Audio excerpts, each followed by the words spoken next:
안녕하세요. 함께 기도하겠습니다. 거룩하시고 자비로우신 하나님 아버지, 감사합니다. 저희 영혼을 사랑하사 독생자 예수 그리스도를 이 땅에 보내시고 저희의 모든 죄를 담당케 하셔 십자가에 피 흘려 죽으심으로 우리가 받을 저주와 심판을 대신 다 받으셔서 우리를 죄에서 영원히 구속하시고 하나님의 자녀로 삼아주심에 진심으로 감사드립니다. 나머지 세상을 사는 동안에도 주님이 늘 함께 하시고 역사하시는 이 교회 가운데 저희를 양육해 도와주시고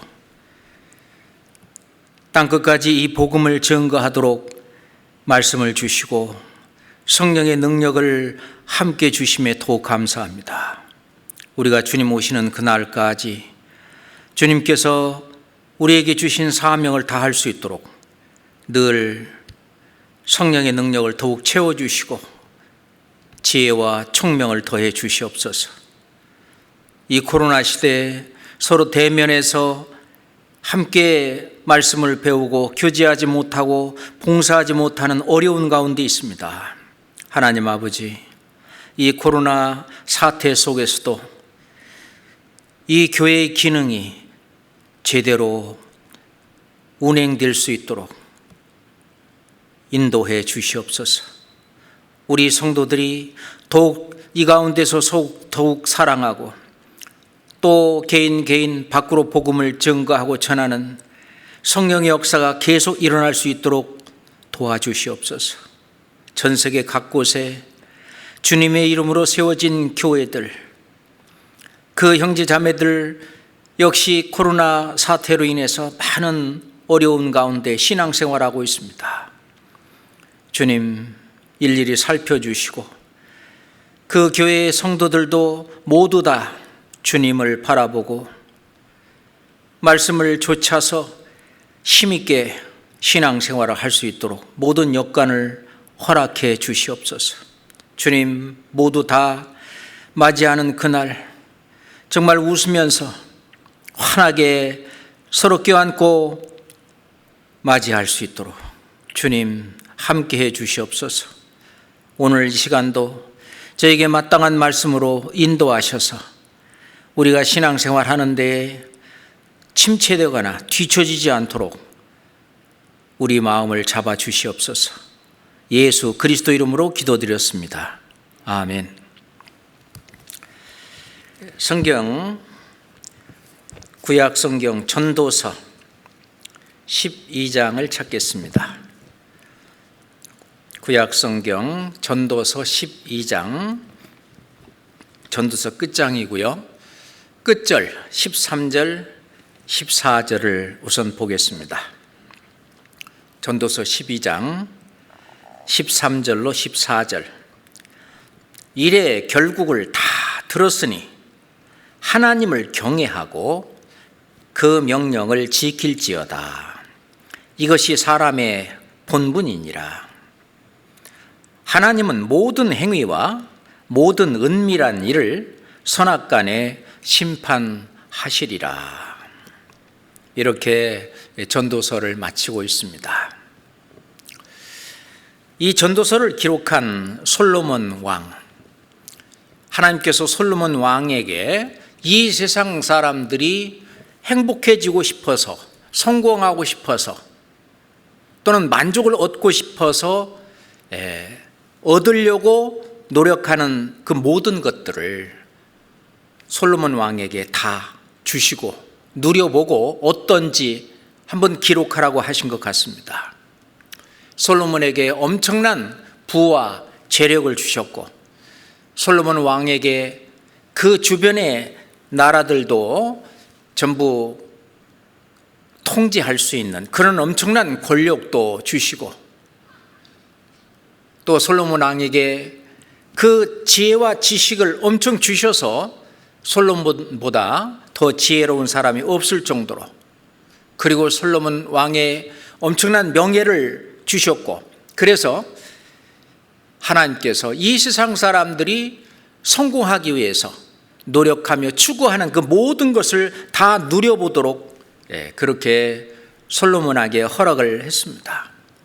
솔로몬 왕은 이 모든 것을 누려본 후에 그 결론으로 말하는 것이 이 세상에서 사람들이 추구하는 그 모든 것은 모두 다 바람을 잡으려는 것과 같다라고 밝히고 있습니다. 하나님을 떠난 그런 인생은 허무하다. 그래서 결론적으로 이 세상에서의 올바른 삶은 하나님을 경외하고 그 말씀을 지켜야 된다. 하나님을 떠난 인생은 소망도 없고 진정한 만족도 진정한 행복도 없음을 고백하고 있습니다. 그래서 하나님을 경외하고 그 명령을 지키는 것이 사람의 본분이다 라고 말하고 있는데, 본분이라는 말은 듀티, 의무다 그 말입니다. 그 듀티도 또 whole duty라고 해서 사람이 반드시 꼭 완전히 해내야 하는 의무다. 이것이 이제 본분이죠. 이것이 사람의 본분이니라. 그래서 하나님을 경외하고 그리고 그 명령을 지킨 사람들에게 하나님께서 주실 상급도 말씀하시고, 그렇지 않은 사람들을 심판해서 벌을 내리실 것도 이야기하고 있습니다.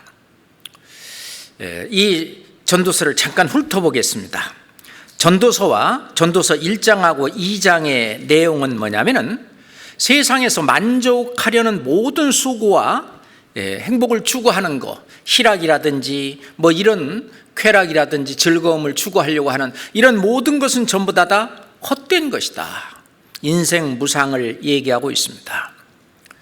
솔로몬 왕은 결론부터 전도서에 쓰고 있는데, 전도서 1장 2절에 전도자가 가로되 헛되고 헛되며 헛되고 헛되니 모든 것이 헛되도다. 사람이 해 아래에서 수고하는 모든 수고가 자기에게 무엇이 유익한고? 라고 이야기하고 있습니다. 2장 11절 한번 보시죠. 2장 11절, 그 후에 본즉 내 손으로 한 모든 일과 수고한 모든 수고가 다 헛되어 바람을 잡으려는 것이며 해 아래서 무익한 것이로다. 그래서 이 모든 것들은 헛되다.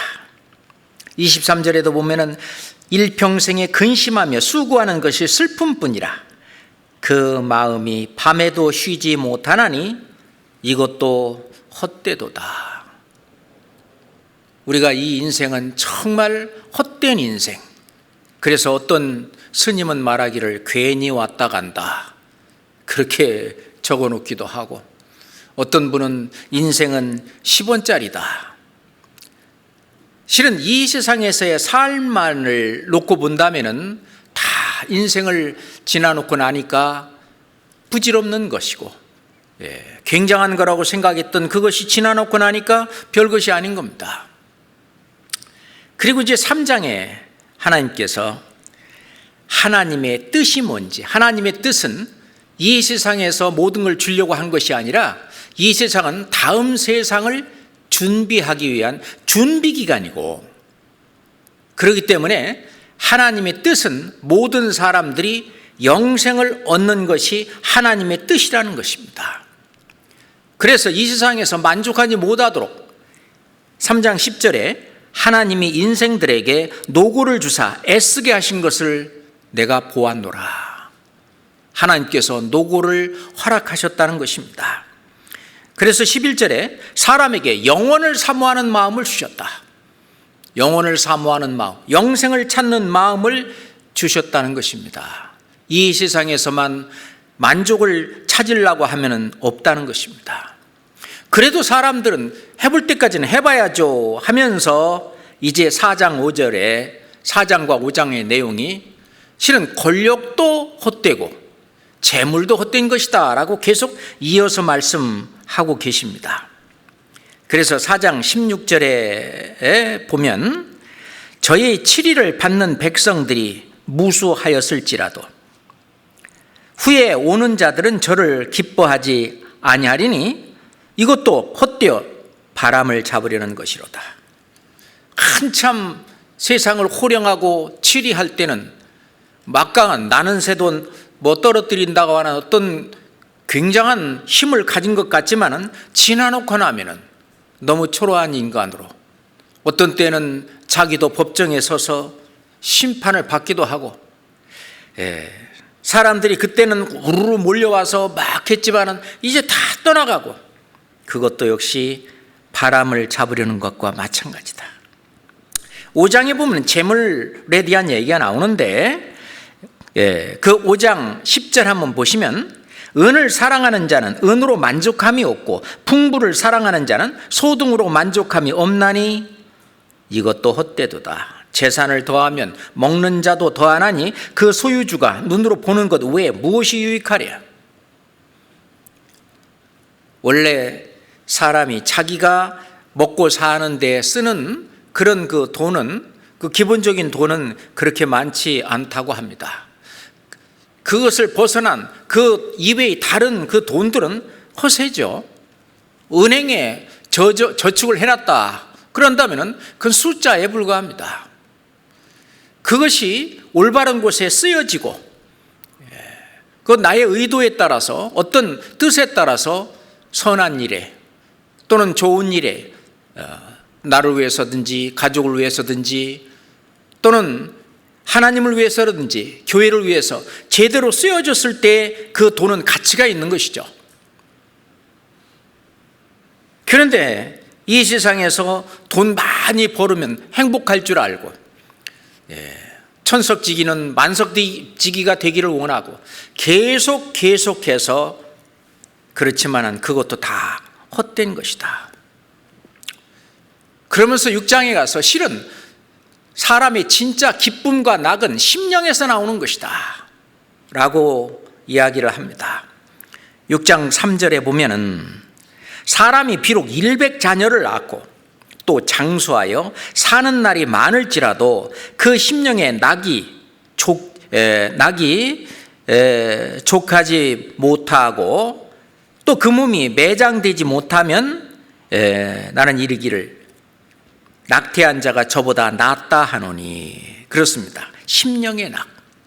실은 이 심령의 낙은 하나님께로서 오는 것입니다. 그 앞에 전도서 2장 24절 보겠습니다. 사람이 먹고 마시며 수고하는 가운데에서 심령으로 낙을 누리게 하는 것보다 나은 것이 없나니 내가 이것도 본즉 하나님의 손에서 나는 것이로다. 심령으로 낙을 누리는 것보다 나은 것이 없다.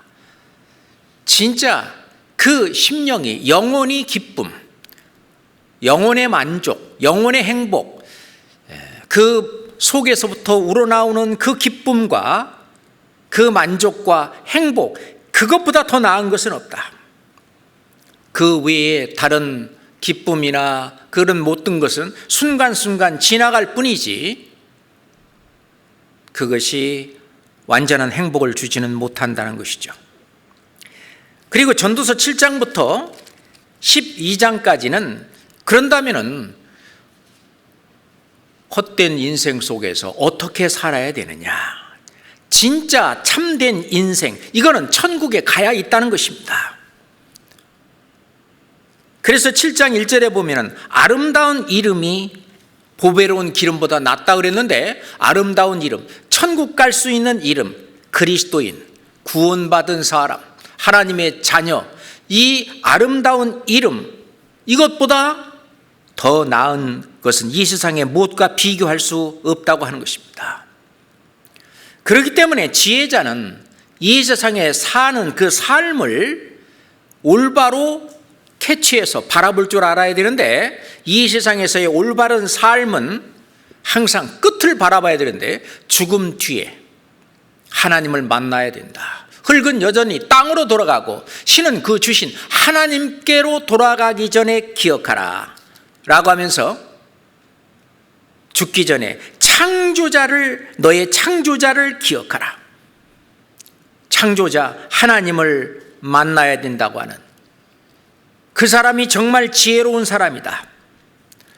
그리고 이 인생은 이 세상에 사는 이생만이 인생이 아니라 사람들이 볼 때 이 인생은 이 세상에 사는 이생이라고 그냥 나면서부터 죽을 때까지 거기에 어떤 계획을 세우고 목표를 세우고 살지만 하나님께서 보시는 우리의 인생은 이 세상뿐만 아니라 영원한 세상까지 그것까지 전부 다 그거를 우리의 인생으로 집어넣습니다. 그렇기 때문에 하나님의 측면에서 우리의 인생관이 완전히 달라지는 거죠. 우리가 자기가 원하는 대학에 가기 위해서 학생들이 정말 밤잠 안 자고 공부하고 수고하는 것처럼 어떤 성공을 하기 위해서 그렇게 노력하고 수고하는 것처럼 이 세상의 인생은 영원한 인생을 준비하기 위해서 실은 노력하고 수고하고 애쓰고 힘쓰고 수고하는 그것이 진짜 지혜로운 사람이다 하는 것을 이야기하고 있습니다. 그래서 하나님께서는 우리에게 주시자는 축복이 크게 두 가지가 있는데 하나는 영원한 구원과 그리고 영원한 영광입니다. 하나님께로부터 그 은혜로 말미암아 우리가 영원한 그 은혜, 영원한 구원을 얻고 그리고 또 우리가 이 세상에 사는 동안 하나님을 기쁘시게 하며 하나님을 영광되게 하며 하나님의 뜻에 합당하게 삶으로 말미암아 하나님께서 후에 주실 영원한 영광을 쌓아가고 있는 그 사람이 정말 지혜로운 삶이라고 하는 것입니다. 그렇게 사는 것이 뭐 어떻게 하는 거냐? 일의 결국을 다 들었으니 하나님을 경외하고 그 말씀을 그 명령을 지킬지어다. 이것이 사람의 본분이니라. 결국 이러니 짧은 이 세상에서의 삶만을 목적으로 살지 말고 물론 이 세상에 사는 삶도 물론 중요하지만은 그것보다 더 큰, 더 중요한 거기에다 제1차의 목표를 놓고 하나님을 경외하고 그 명령을 지키는 그 삶을 사는 것이 진짜 우리 인생, 사람의 본분이라는 겁니다. 왜냐? 하나님은 모든 행위와 모든 은밀한 일을 선악간에 심판하시리라. 구원받지 않은 사람, 하나님을 믿지 않는 그런 사람, 하나님을 믿는다고 말은 하지만은 올바로 제대로 믿지 않는 그런 사람들 천국에 못 가죠. 결국은 백보자 심판대 앞에 나아가 자기가 이 세상에서 행한 대로 죄를 지은 대로 심판을 받는다고 했습니다. 구원받은 하나님의 자녀로 태어난 그런 그리스도인들은 어떠냐?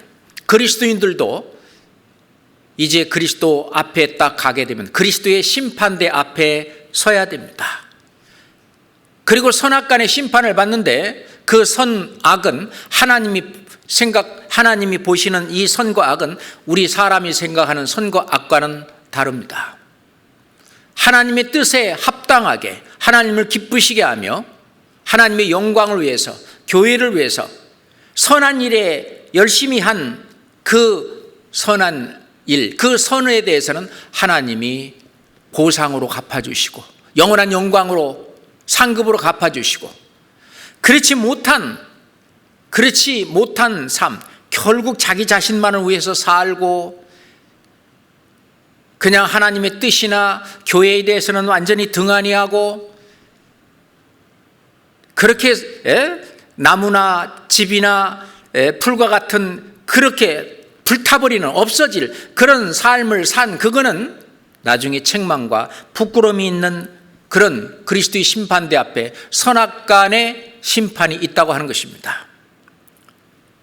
구원받지 않은 사람은 백보자 심판대 앞에 나아가고 그리고 구원받은 사람은 상급을 얻기 위해서 그리스도의 심판대 앞에 나가는데 하여튼 하나님은 모든 행위와 모든 은밀한 일을 선악간에 심판하시리라. 이것이 솔로몬이 겪은 모든 걸 겪고 나서 인생에 대한 결론입니다.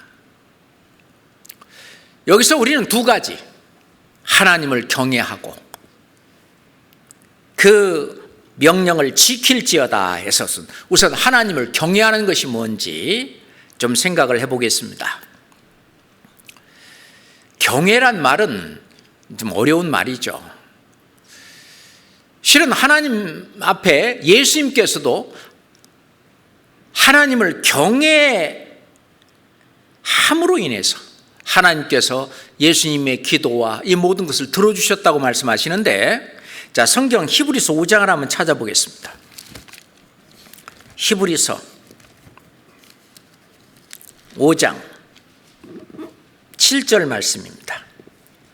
히브리서 5장 7절입니다. 그는 육체에 계실 때에 자기를 죽음에서 능히 구원하실 이에게 심한 통곡과 눈물로 간구와 소원을 올렸고 그의 경외하심을 인하여 들으심을 얻었느니라. 경외. 잠언 9장 10절에 보면은 그 지혜서인 이 잠언에 여호와를 경외하는 것이 지혜의 근본이라고 말했습니다. 여호와 하나님을 경외하는 것이 지혜의 근본이다. 실제로 하나님이 이스라엘 백성들에게 또는 구원받은 이 그리스도인들에게 요구하는 것이 뭐냐, 원하는 것이 뭐냐. 성경 신명기 10장 보겠습니다. 모세오경인 신명기 10장 12절로 13절까지입니다. 신명기 10장 12절로 13절까지. 이스라엘아, 네 하나님 여호와께서 네게 요구하는 것이 무엇이냐? 곧 네 하나님 여호와를 경외하여 그 모든 도를 행하고 그를 사랑하며 마음을 다하고 성품을 다하여 네 하나님 여호와를 섬기고 내가 오늘날 네 행복을 위하여 네게 명하는 여호와의 명령과 규례를 지킬 것이 아니냐? 이스라엘아, 네 하나님 여호와께서 네게 요구하는 것이 무엇이냐? 제일 먼저 나오는 것이 네 하나님 여호와를 경외하라고 말합니다. 그리고 그 모든 도를 행하고 그 말씀을 다 지키고 그를 사랑하며 마음을 다하고 성품을 다하여 네 하나님을 섬기고 또 네 행복을 위하여 네가 네게 명하는 여호와의 모든 명령과 규례를 지키는 것이다. 실은 오늘 읽은 전도서 12장 13절 14절 그 말씀은 성경 전체의 내용이라고 봐도 과언이 아닙니다. 하나님은 이 말씀을 계속 반복해서 이야기하고 있어요. 자, 그런다면은 하나님께서는 하나님을 경외하라고 말씀을 하셨는데 실제로 경외하는 그 내용이 뭘까? 경외의 그 내용. 광대하신 하나님, 전지전능하신 하나님, 거룩하시고 의로우시고 영원하신 하나님, 그리고 무한한 사랑과 사람이 생각지도 못할 은혜가 풍성하신 그 하나님, 그 굉장하신 그 하나님 앞에 내 자신이 너무너무 초라한 거예요. 그런데 그 하나님이 무한한 사랑으로 나를 사랑하는 그 사랑이 나를 강권하시고 엄습하고 그 너무나 크시고 광대하시고 그 장엄하심 그 하나님 앞에 내가, 그런데 그 하나님은 나만을 위해서 하는 그 하나님 앞에 진짜 떨리는 마음으로, 두려운 마음으로, 존경스러운 마음으로 대하는 그 절대자 창조주 하나님에게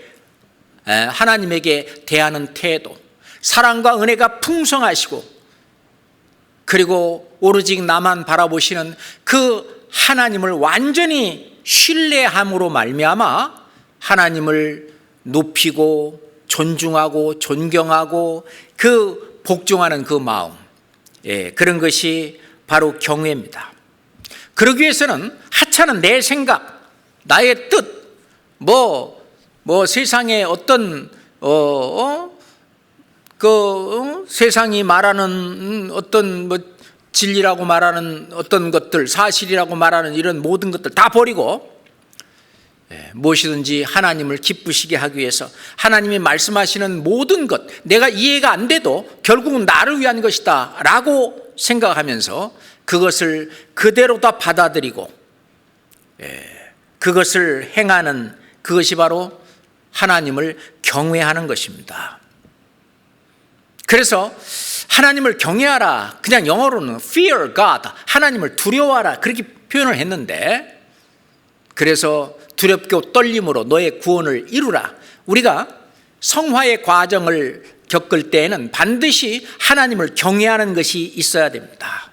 절대자 하나님, 하나님을 우습게 본다든지, 교회에서 역사하시는 이 성령 예수님을 우습게 본다든지 이렇게 되면은 결코 내 자신이 올바른 신앙생활을 걸어갈 수가 없습니다. 그러기 위해서는요, 절대자 창조주 하나님에 대한 절대적인 신뢰가 깔려 있습니다.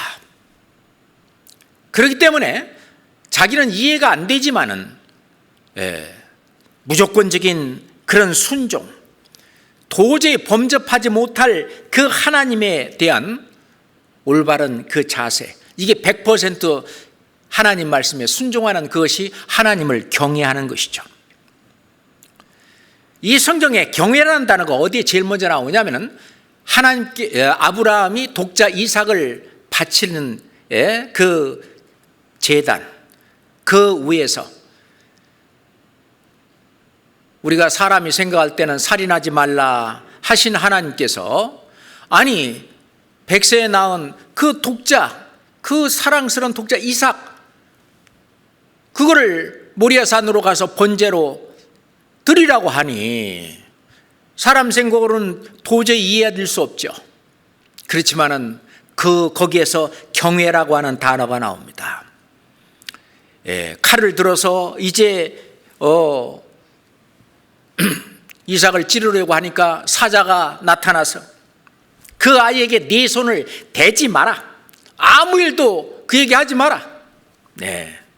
네가 네 아들, 네 독자라도 내게 아끼지 아니하였은즉 이제야 내가 정말로 네가 하나님을 경외하는 줄 아노라. 하나님을 경외한다. 거기에서 경외라는 단어가 제일 먼저 나옵니다. 경외는 하나님의 절대적인 신뢰, 그렇죠. 2000년 전에 흘리신 예수님의 피로 나를 구원했다고 하는 그 말씀에 대한 절대적인 신뢰,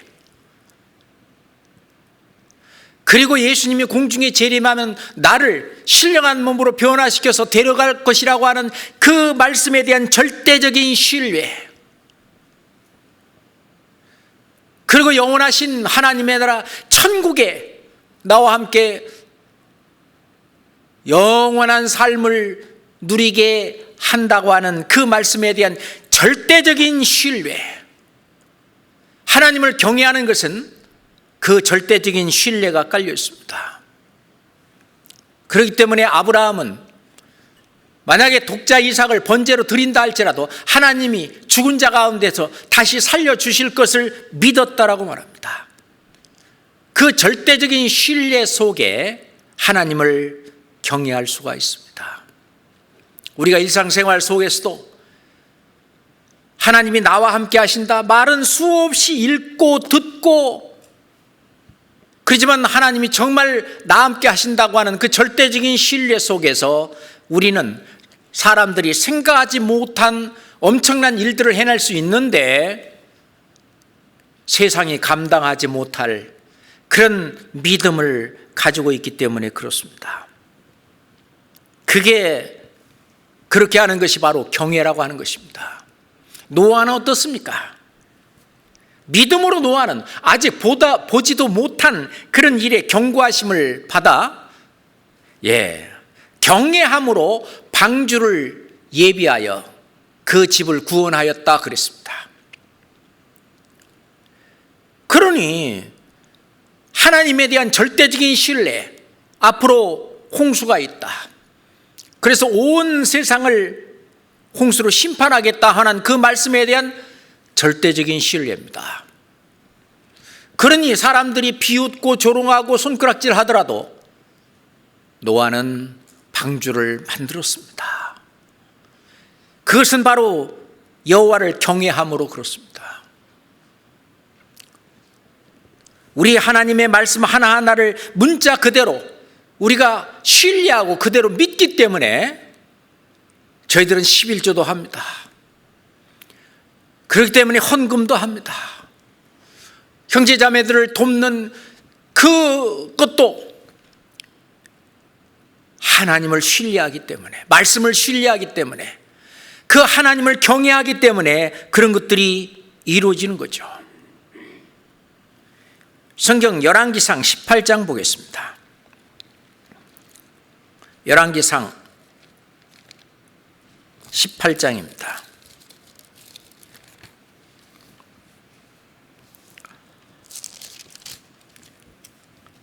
3절과 4절 보겠습니다. 열왕기상 18장 3절과 4절입니다. 아합이 국내 대신 오바댜를 불렀으니 이 오바댜는 크게 여호와를 경외하는 자라. 이세벨이 여호와의 선지자들을 멸할 때에 오바댜가 선지자 100인을 가져 50인씩 굴에 숨기고 떡과 물을 먹였었더라. 왕의 말보다는, 왕의 명령보다는, 왕비의 말이나 명령보다는 하나님의 말씀, 하나님이 함께 하시고, 그렇기 때문에 이 오바댜는 뭐라고 그랬습니까? 이 오바댜는 크게 여호와를 경외하는 자라. 하나님을 100% 신뢰했습니다. 신실하신 하나님. 그렇기 때문에 크게 하나님을 경외했기 때문에 그 믿음의 행동들이 나오는 것입니다. 히브리서 11장에 나오는 믿음장에 나오는 그 믿음의 우인들은 모두 다 하나님을 경외했습니다. 그렇기 때문에 상상하지도 못한 그런 행위가, 믿음의 행위가 나타났습니다. 그렇지 않아요? 그래서 경외라고 하는 것은 100% 하나님을 신뢰하고 하나님의 말씀을 그냥 무조건적으로 받아들이고 순종하는 것을 신뢰라고 그것을 경외한다고 말합니다. 하나님을 경외하는 거죠. 우리가 하나님을 경외 안 하는 사람이 뭐냐면, 말씀은 그렇게 돼 있지만 어쩌고 저쩌고 이유를 다는 건 그건 하나님을 경외하는 것이 아니죠.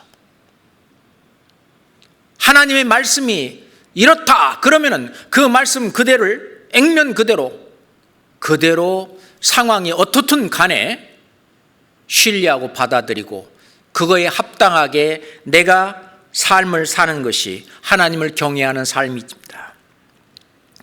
두 번째로, 하나님을 경외하는 것은 죄를 떠나 거룩함을 온전히 이루는 삶입니다. 그것을 하나님을 경외한다, 그렇게 말을 합니다. 성경 출애굽기 20장 20절 보겠습니다. 출애굽기 20장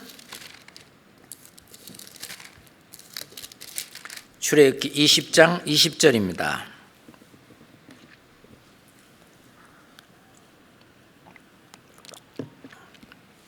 모세가 백성에게 이르되 두려워 말라. 하나님이 강림하심은 너희를 시험하고 너희로 경외하여 범죄치 않게 하려 하심이니라. 하나님이 강림하시는 너희를 시험하고 너희로 경외하여 범죄치 않게 하려 하심이라. 하나님을 경외하게 되면 전지전능하시고 거룩하신 그 하나님을 경외하게 되면은 그 앞에서 감히 죄를 지을 수 없죠. 그러니까 범죄치 않게 하려 하심이라. 그렇습니다. 잠언 16장 6절에 보면은 인자와 진리로 인하여 죄악이 속하게 되고, 인자, 사랑과 진리, 하나님의 진리의 말씀을 통해서 죄악이 속하게 되고 그랬고, 하나님을 경외함으로 인하여 악에서 떠나게 되느니라. 하나님을 경외함으로 인하여, 우리가 구원받을 때는 하나님의 사랑과 은혜와 그리고 하나님의 말씀으로 인해서 구원을 받고, 그 다음에 하나님을 경외하는 것이 신앙생활입니다. 성화해 나가는 과정인데 그것은 하나님을 경외함으로 이루어집니다. 하나님을 경외함으로 인하여 악에서 떠나게 되느니라. 죄에서 떠나게 되는 거죠. 구원받고 난 이후에 죄 속에 자꾸 빠지는 그 이유는 하나님을 우습게 보는 것입니다. 하나님이 너무 희미하게 보이는 겁니다. 하나님이 너무 멀리 있게 보이는 겁니다. 하나님을 가까이 해야 되는데 가까이 하면 가까이 할수록 하나님을 경외하게 되죠. 저절로. 예레미야 2장 19절입니다. 이사야 성경 바로 다음에 예레미야 2장 19절 말씀입니다. 예레미야 2장 19절 말씀입니다. 내 악이 너를 징계하겠고 네 패역이 너를 책할 것이라. 그런즉 내 하나님 여호와를 버림과 네 속에 나를 경외함이 없는 것이 악이요 고통인 줄 알라. 주 만군의 여호와의 말이니라. 하나님을 버리고 네 마음속에서 하나님을 경외함이 없는 게 그게 악이고 고통이라고 하는 것입니다. 이렇게 됐을 때 빛을 떠나서 어두움 속에 갇히게 되고, 그래서 구원받았지만은 마음에 고통이 오고 그 하나님의 징계로 말미암아 그 마음에 그 고통부터 시작을 해서 그래도 안 들으면 하나님이 매를 대는 그 징계도 받을 수밖에 없습니다. 경외한다고 하는 것은 하나님을 100% 신뢰함으로 말미암아 하나님의 말씀을 그대로 순종하는 것이 하나님을 경외하는 거고, 하나님의 말씀을 두 번째 하나님을 경외함으로 죄에서 떠나는 것을 하나님을 경외하는 거다라고 말할 수 있습니다. 그리고 하나님을 경외하는 이것은 타고나는 것은 결코 아닙니다. 이것은 저절로는 절대로 안 되는 거예요.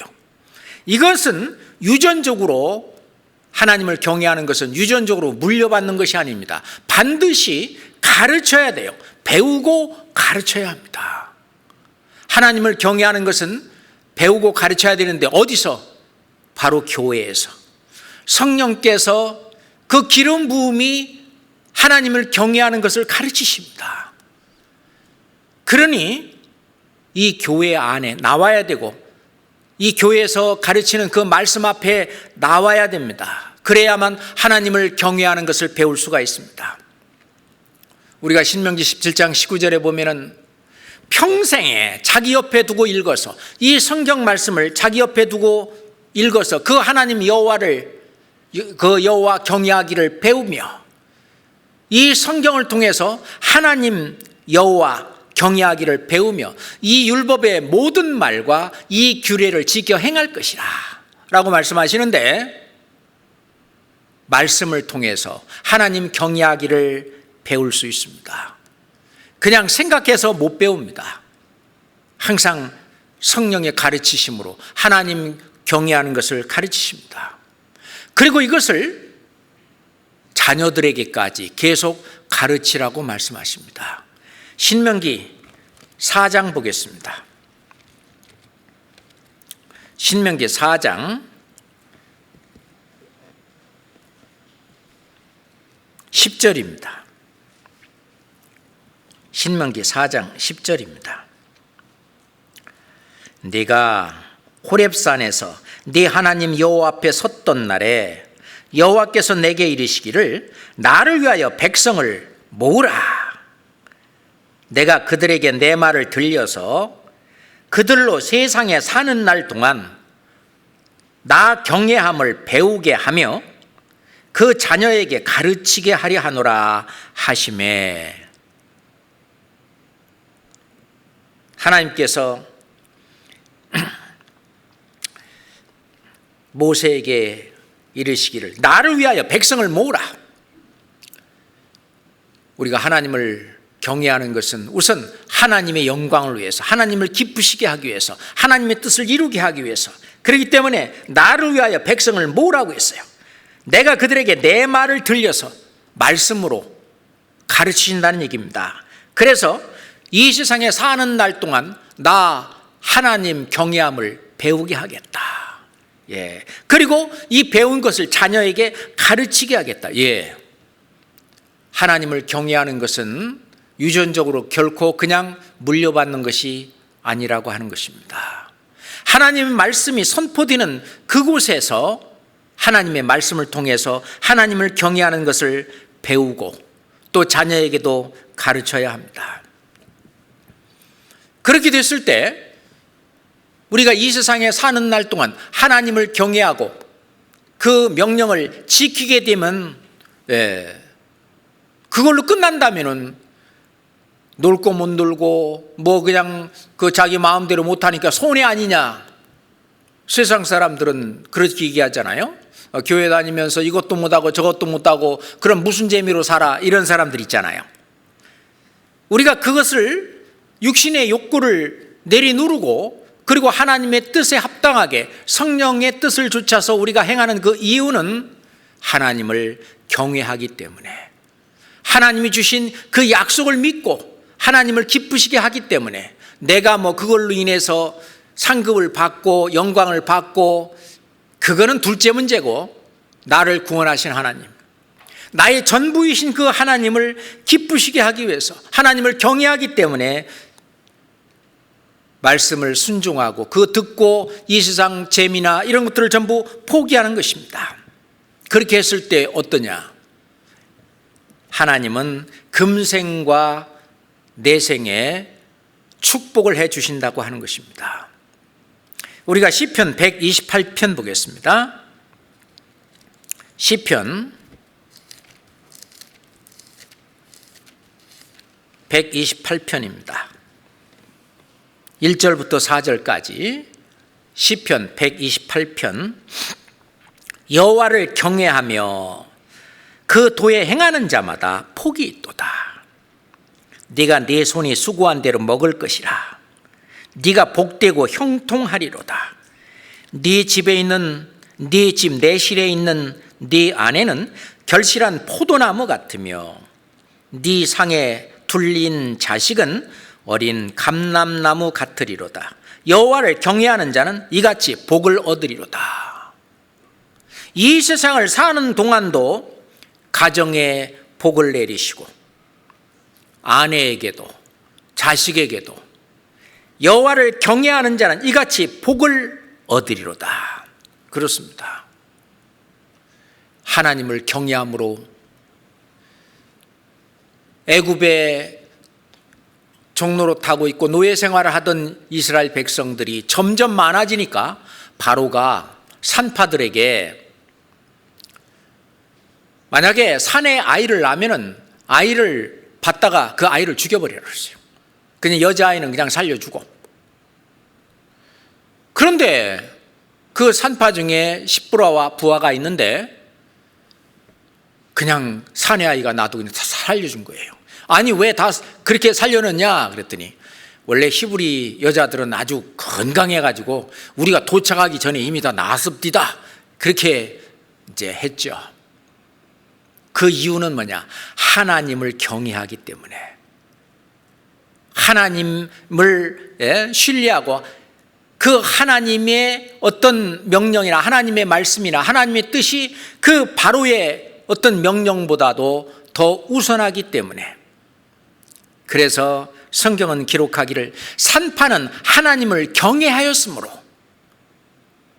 그 산파는 하나님을 경외하였으므로 하나님이 그들의 집을 왕성케 하였더라. 하나님을 경외하게 되면은 그 가정이 잘 됩니다. 그 집이 잘 되는 거예요. 특히 구원받은 우리 그리스도인들이 하나님을 경외할 수 있는 자격이 있잖아요. 그러니까 하나님을 올바로 경외하면 그 삶을 살게 되면은 그 집이 번창하고 그리고 왕성케 하나님이 하십니다. 그리고 사람들이 오래 살고 싶어 하잖아요. 오래 살고 싶어서 운동도 열심히 하고 음식도 잘 먹고 병원에도 다니고 약도 먹고 그러는데, 우리가 잠언 10장 27절에 보면은 하나님이 그러셨어요. 여호와를 경외하면 장수하리라. 그러니까 하나님을 경외하면, 하나님 말씀대로 살게 되면은 장수하리라. 아주 오래 산다는 얘기입니다. 그러나 악인의 연세는 짧아지느니라. 하나님을 대적하고 하나님 없이 살아가는 그 사람은 제멋대로, 제 마음대로 그냥 이 세상에 나쁜 거 술 마시고 하고 일찍 죽죠. 그런데 하나님을 경외하면 장수하느니라. 그렇습니다. 그러니까 하나님을 경외하면은 집도, 그 다음에 자기의 건강도, 이런 축복을 주시고 뿐만 아니라 나중에 내세 하나님 만나고 나서도 상급을 주셔요. 상을 주십니다. 자, 요한계시록 11장 보겠습니다. 요한계시록 11장 18절 보겠습니다. 요한계시록 11장 18절입니다.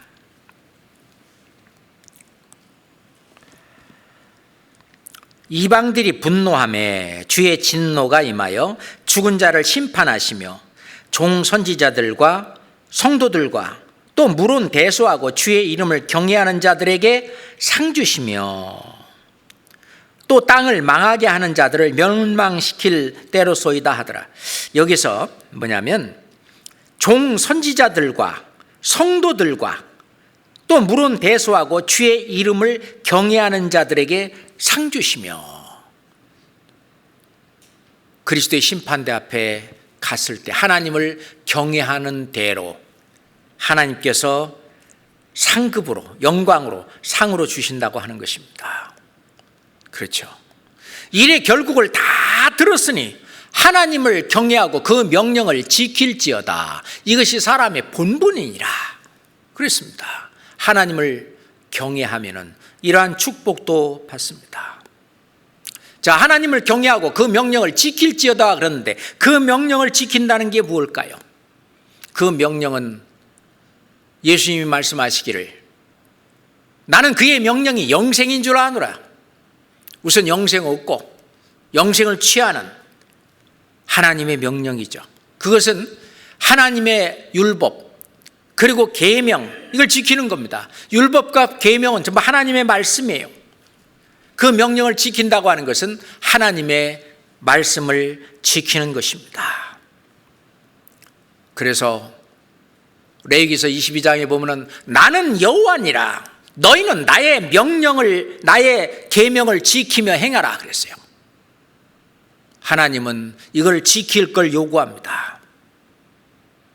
그리고 모세를 통해서도 말씀하시죠. 신명기 27장 보겠습니다. 신명기 27장 1절입니다. 신명기 27장 1절입니다.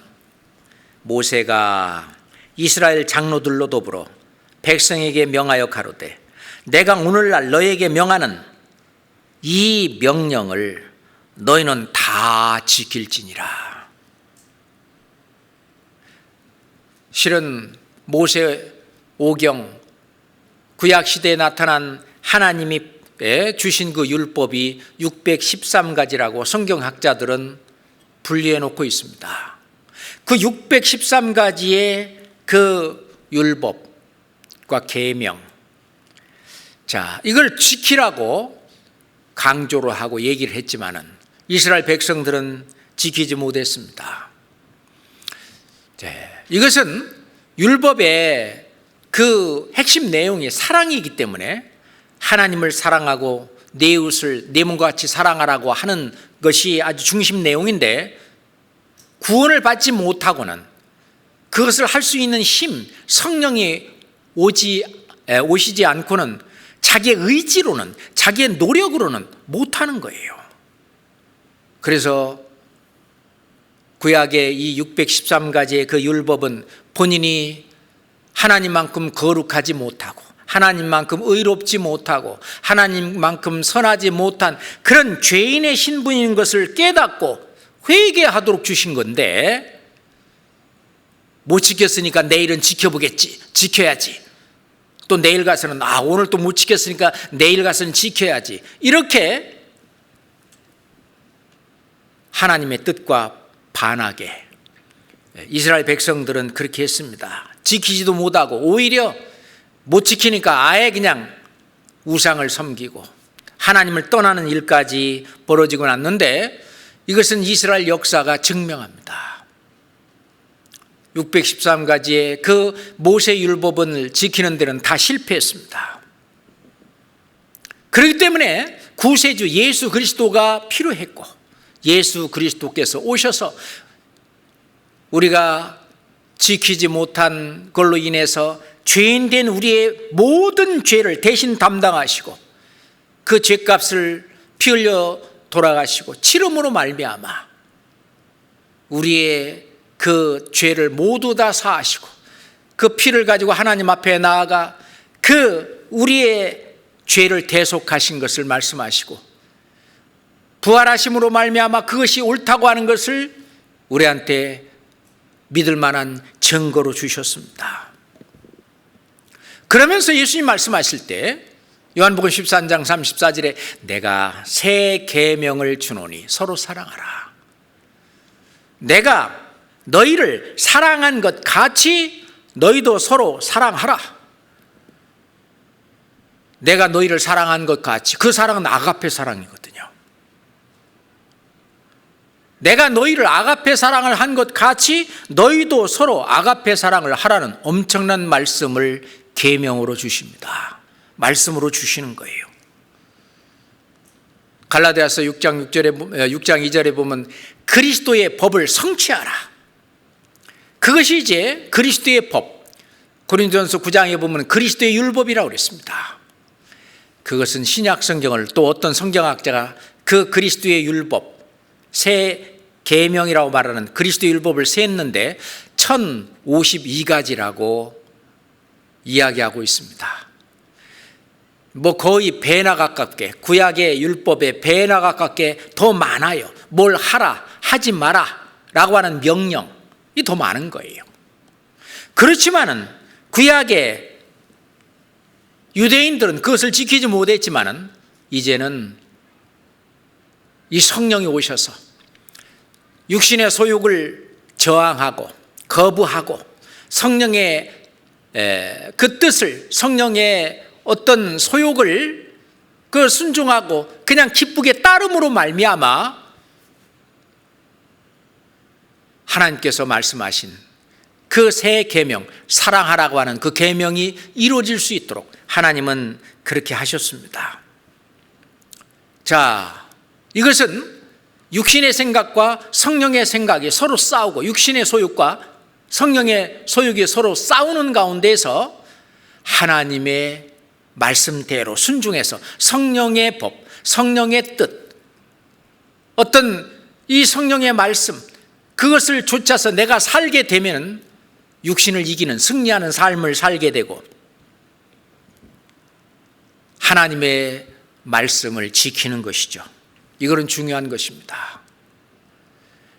하나님의 말씀을 지키는 것이 하나님을 기쁘시게 하는 것이고 하나님의 영광을 위해서 사는 겁니다. 그걸 지키기까지에는 많은 고난과 핍박과 역경과 아픔과 고통과 그런 것들을 겪을 수도 있지만은 그것만큼 비례해서 훨씬 더 큰 영광으로 채워주신다는 그 약속, 그 말씀을 절대적으로 신뢰하기 때문에 기꺼이 나는 할 수 있어. 우리가 어느 주식에 만약 예를 들어서 100만 원을 투자하면은 한 달 후에 가서는 그것이 예를 들어서 100만 원이 1억이 된다. 그것이 아주 절대적인 믿을 수 있는, 신뢰할 수 있는 거다. 그렇게 하면은 투자하겠잖아요. 그것처럼 나의 인생, 나의 삶을 하나님을 경외하는, 그 명령을 지키는, 왜냐하면 하나님은 절대적으로 신뢰할 수 있는 분이기 때문에 그렇습니다. 하나님을 경외하며 그 명령을 지킬지어다. 이것은 연합되어 있어요. 그게 결국은 합쳐진 겁니다. 연결되어 있는 거예요. 이것이 사람의 본분이니라. 하나님을 경외하기 때문에 고넬료는 구원을 받았습니다. 구원받기 전에부터 하나님의 말씀을 신뢰하기 때문에 하나님이 예수님을 보내서 십자가에서 피 흘려 돌아가심으로 내 죄를 사했다. 그게 믿어지는 거예요. 그게 신뢰가 가는 겁니다. 하나님을 경외하지 않으면 불가능한 일이죠. 그렇잖아요? 세 번째, 하나님은 모든 행위와 모든 은밀한 일을 선악간에 심판하시리라 라고 말씀하셨는데, 히브리서 9장 27절에도 한 번 죽는 것은 사람에게 정하신 것이요 그 후에는 심판이 있으리니, 불신자들에게는 백보자 심판이, 우리가 구원받은 그리스도인들에게는 상급을 받기 위한 그리스도의 심판이 있습니다. 하여튼 그러면은 믿지 않는 자들의 심판, 이게 백보자 심판이잖아요. 이것도 선악간의 심판을 받는데, 지금 우리가 전도서 12장 14절에 있는 말씀처럼 하나님은 모든 행위와 모든 은밀한 일을 선악간에 심판하시리라. 불신자들에게 선악의 기준은 뭐냐면 믿음이 선이고 그 믿지 않는 것이 악입니다. 성경의 악인은, 성경이 말씀하시는 악인은 하나님을 믿지 않는 사람을 악인이다. 그러니까 죄인이죠. 죄에 빠져 있는 것입니다. 그래서 선악간에 심판하시리라 하는 그 말이, 구원받지 않은 사람은 믿지 않은 것으로 인해서 이제 자기 행위대로 심판을 받는 거죠. 그래서 요한계시록 20장 12절에 또 내가 보니 죽은 자들이 물은 대소하고 보좌 앞에 섰는데 책들이 펴있고 또 다른 책이 펴졌으니 생명책이라. 죽은 자들이 책들에 기록된 대로 심판을 받으니 바다가 그 가운데서 죽은 자들을 내어주고 사망과 음부도 그 가운데서 죽은 자들을 내어주니 각 사람이 자기 행위대로 심판을 받고 사망과 음부도 불못에 던지우니 이것은 둘째 사망 곧 불못이라. 불신자들이 받는 심판은 지옥 가는 심판입니다. 그걸 이제 우리하고는 하여튼 건너갔죠. 왜? 요한복음 5장 24절에 있는 것처럼 내 말을 듣고 또 나 보내신 이를 믿는 자는 영생을 얻었고 심판에 이르지 아니하나니 사망에서 생명으로 옮겼느니라. 그 심판에 이르지 않는다고 하는 그 심판은 백보자 심판에 이르지는 않는다는 것이죠. 그런데 믿는 자들이, 구원받은 사람들이, 하나님의 자녀가 받는 그리스도의 심판대가 있는데, 이것은 우리가 행한 행실의 문제입니다. 불신자들은 믿음이 있냐 없냐 해서 믿음이 없기 때문에 심판을 받는 것이고, 이 믿음이 있는 우리는 그리스도의 심판대 앞에 나아가 역시 또 선악간의 심판을 받습니다. 고린도후서 5장 봅시다. 고린도후서 5장입니다.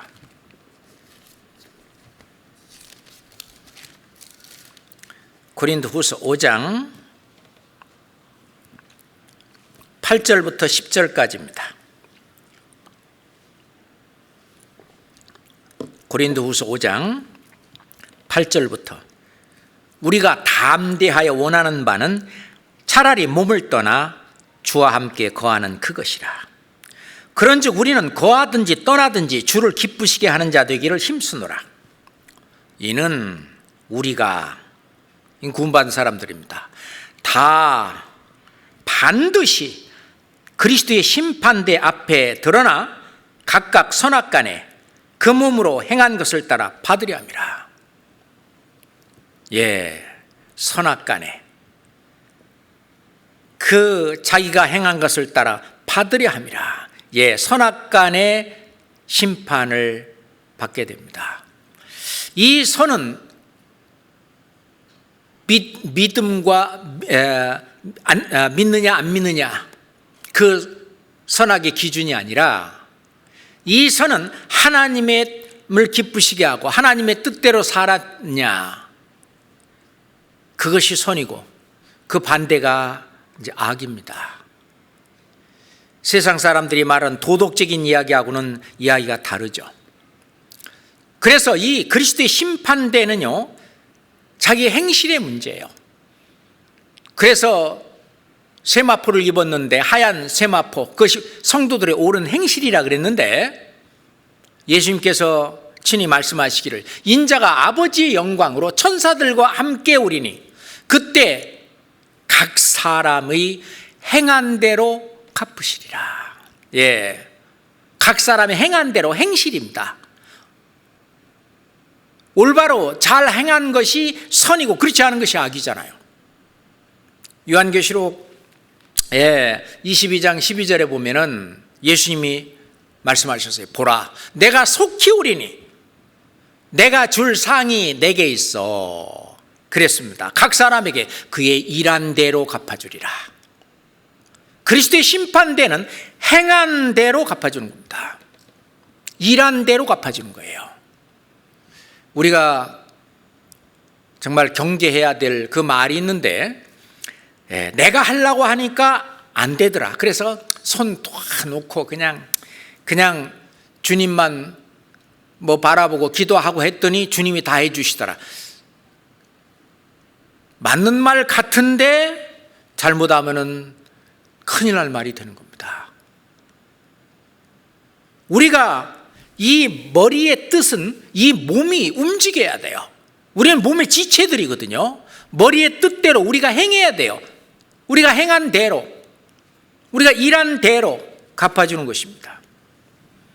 그래서 사도 바울은 그 구원받고 난 이후에 그 엄청난 고난의 삶을 살았습니다. 부름의 상을 위하여 쫓아가노라. 더 상을 위해서 쫓아갔습니다. 왜 그러냐면은 사도 바울은요, 천국에 다녀온 사람입니다. 갔다 와 보니까 내가 조금 주님의 영광을 위해서, 주님의 뜻을 위해서 한 그것이 가보니까 엄청난 영광으로 하나님이 갚아주신다는 그거를 친히 본 거예요. 보고 듣고 그러잖아요. 그러니 살아있는 동안은 최선을 다해서 우리말로 신앙생활을 한 겁니다. 이걸 우리가요, 알면 알수록 이게 지혜로운 사람이죠. 모세도 그걸 이미 알았습니다. 그래서 그리스도를 위하여 받는 능력을 애굽의 모든 보화보다 더 큰 재물로 여겼으니 이는 상주심을 바라봅니다. 우리 신앙생활 잘하려면요, 상주심을 바라보고 상을 조차 신앙생활을 하는 것이 잘하는 것입니다. 누가 공부 잘합니까? 졸업만 하면 되지. 무슨 우등상은 무슨 우등상.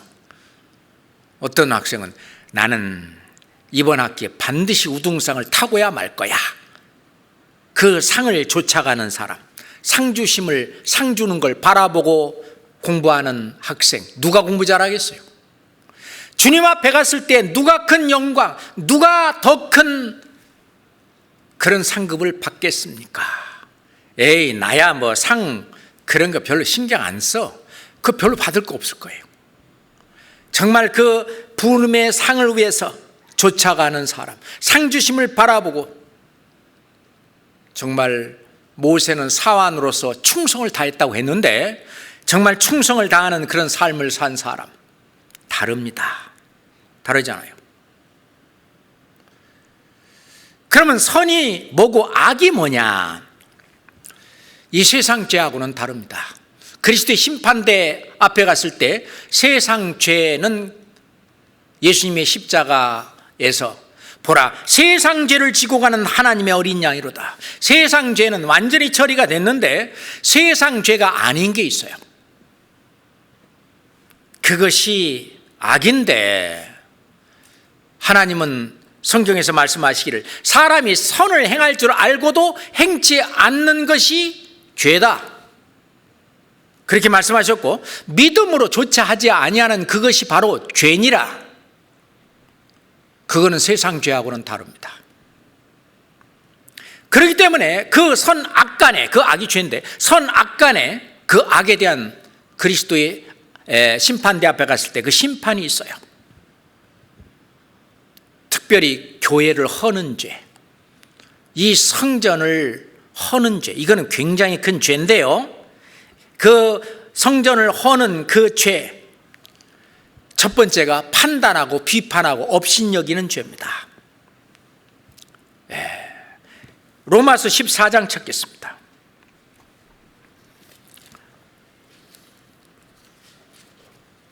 로마서 14장 10절입니다. 네가 어찌하여 네 형제를 판단하느냐? 어찌하여 네 형제를 업신여기느냐? 우리가 다 하나님의 심판대 앞에 서리라. 여기서 나오는 하나님의 심판대는 그리스도의 심판대입니다. 형제를 판단하는 죄, 형제를 업신여기는 죄, 이것은 그리스도의 심판대 앞에 간다는 걸 알아야 됩니다. 비판하고 판단하고, 이 성경에 너무 많이 이 말씀이 나오잖아요. 두 번째, 원망하는 죄입니다. 야고보서 5장 9절에 보면은 형제들아 원망하지 말라. 심판자가 문 밖에서 계시니라. 그 원망이 이 교회 안에서 우리가 비판하는 사람들은 있잖아요. 비판하는 사람들끼리 이 당을 짓습니다. 같이. 원망하는 사람들도 원망하는 사람끼리 또 이게 같이 당을 짓는 거예요. 불평, 불만, 원망 다 같은 겁니다. 그 다음에 세 번째, 요동하는 죄가 있는데요, 이거는 위에서 그 잘못된 교리나 말씀을 가지고요, 이 형제자매들을 요동케 하는 거예요. 이 교회를 어지럽히는 죄가 있는데, 갈라디아서 5장 1절을 보겠습니다. 고린도후서 바로 다음에 갈라디아서 5장 10절입니다. 갈라디아서 5장 10절입니다. 나는 너희가 아무 다른 마음도 품지 아니할 줄을 주 안에서 확신하노라. 그러나 너희를 요동케 하는 자는 누구든지 심판을 받으리라. 여기서 너희라고 하는 사람은 구원받은 그리스도인들이잖아요. 나는 너희가 아무 다른 마음도 품지 아니할 줄을 주 안에서 확신한다. 그렇지만 이거는 우리 목사님도 모르고 누구도 모르고, 요거는 이게 새로 깨달은 거라고 하면서 교회에서 가르치지도 않은 어떤 다른 걸 가지고 막 무리를 짓습니다. 이 교회를 깨는 죄예요. 이거는 그리스도의 심판대 앞에까지 갑니다. 그리고 개인적으로 선을 행치 않는 죄가 있어요. 이게 뭐냐면 말씀, 기도, 교제, 전도 생활을 올바로 안 하면, 할 수도 있는데 안 하면 그거는 선악간에 악이 되는 거거든요. 그래서 전도를 잘 안 한다. 잠언 10장 5절에 있는 것대로 여름에 거두는 자는 지혜로운 아들이나 추수 때 자는 자는 부끄러움을 끼치는 아들이라. 추수 때 이 전도할 수 있는 이 기간에 전도 안 하고 자는 그런 아들은 부끄러움을 끼치는 아들이라. 어디 앞에 갔을 때? 그리스도의 심판대 앞에 갔을 때입니다. 그리고 교제에 참석하지 않고 따로 있는 거 있잖아요. 요한일서 2장 28절에 보면은 자녀들아 이제 그 안에 거하라. 기름 부음이 있는 주님의 몸된 교회 안에 거하라고 말합니다. 이는 주께서 나타내신 바 되면 그의 강림하실 때에 우리로 담대함을 얻어 그 앞에서 부끄럽지 않게 하려 함이라. 교제를 떠나서 교회를 떠나서 따로 이렇게 있게 되면은 주님을 맞이했을 때 부끄러움을 받게 된다는 얘기입니다. 그런 선악간의 악이 있죠. 그리고 선도 있습니다. 이건 그리스도의 심판대 앞에서 우리가 받을 선인데, 개인적으로 우선 첫 번째로 말씀을 지키는 겁니다. 시편 19장 11절에 보면은 이를 지킴으로 상이 크나이다. 상이 크니이다. 하나님의 말씀을 지키는 그건 상이 크다고 말합니다. 그 명령을 지킬지어다. 그 말씀을 지키는 것, 이 상이 너무너무 큰 거예요. 그런데 말씀을 모르면 어떤 것을 지켜야 될지 잘 모르잖아요. 그래서 부지런히 평생에 옆에 두고 읽고 말씀 또 듣고 묵상하고 암송하고 이거 계속 해야 됩니다. 그 다음에 그 상급을 받는 선 두 번째가 섬김인데, 우리가 마태복음 10장 41절부터 보면은 있잖아요. 의인을 영접한 자는 의인의 상을 받고 선지자를 영접한 자는 선지자의 상을 받고, 여기 있는 소호자 중에 하나에게 냉수 한 그릇이라도 이렇게 대접하게 되는 자는 결단코 상을 잃지 않는다 라고 말씀하시잖아요. 여기 물 한 잔 갖다 놓은 이것도 결코 상을 잃지 않는다. 그렇습니다.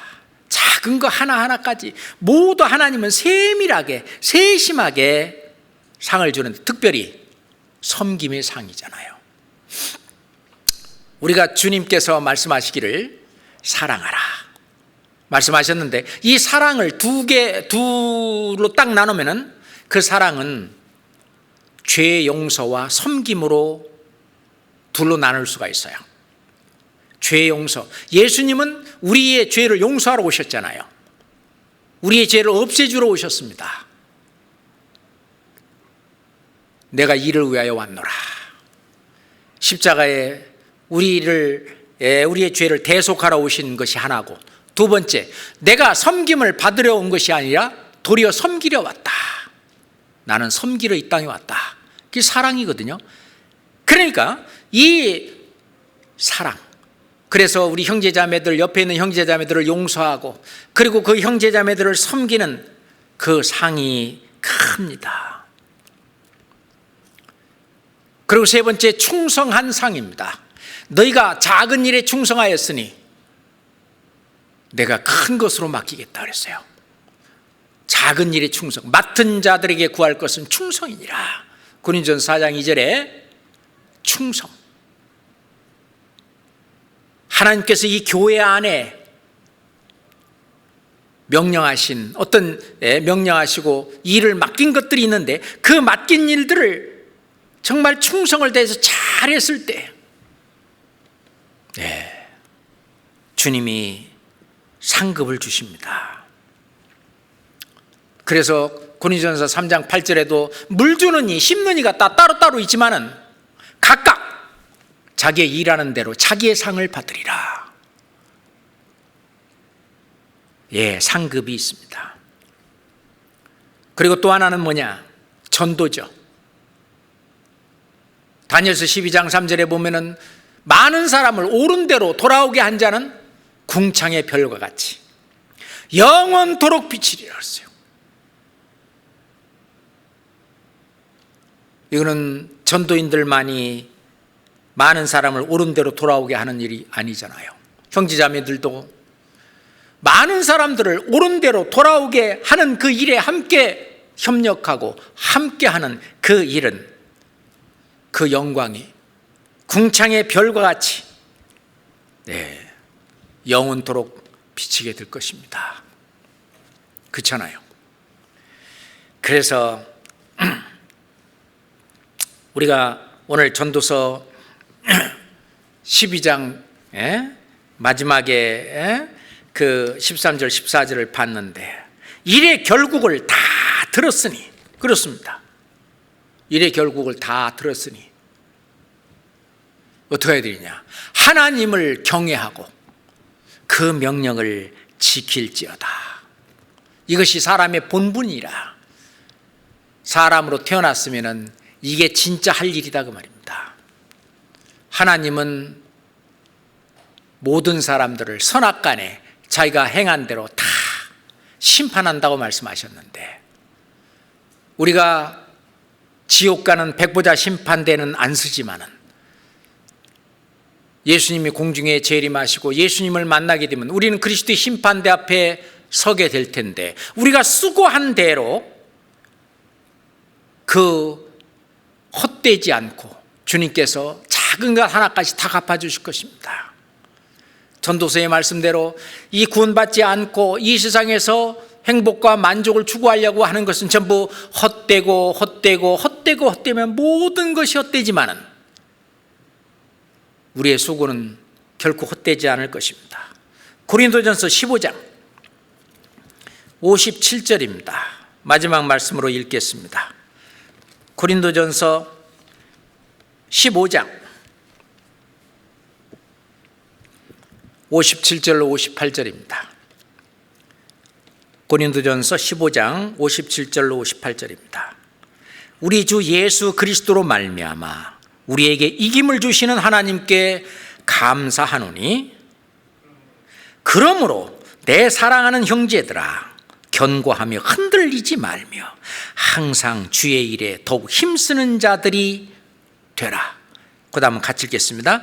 이는 너의 수고가 주 안에서 헛되지 않을 줄을 알미니라. 이건 결코 헛되지 않습니다.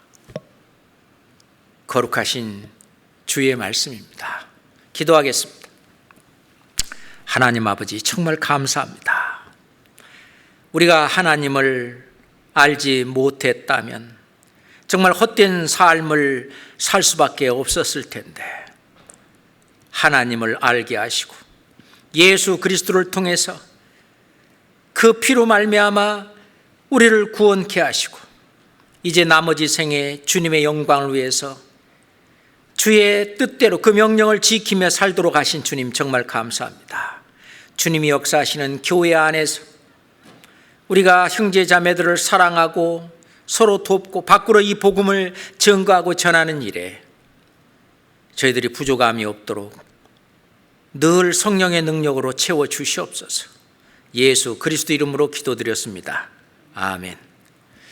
찬송가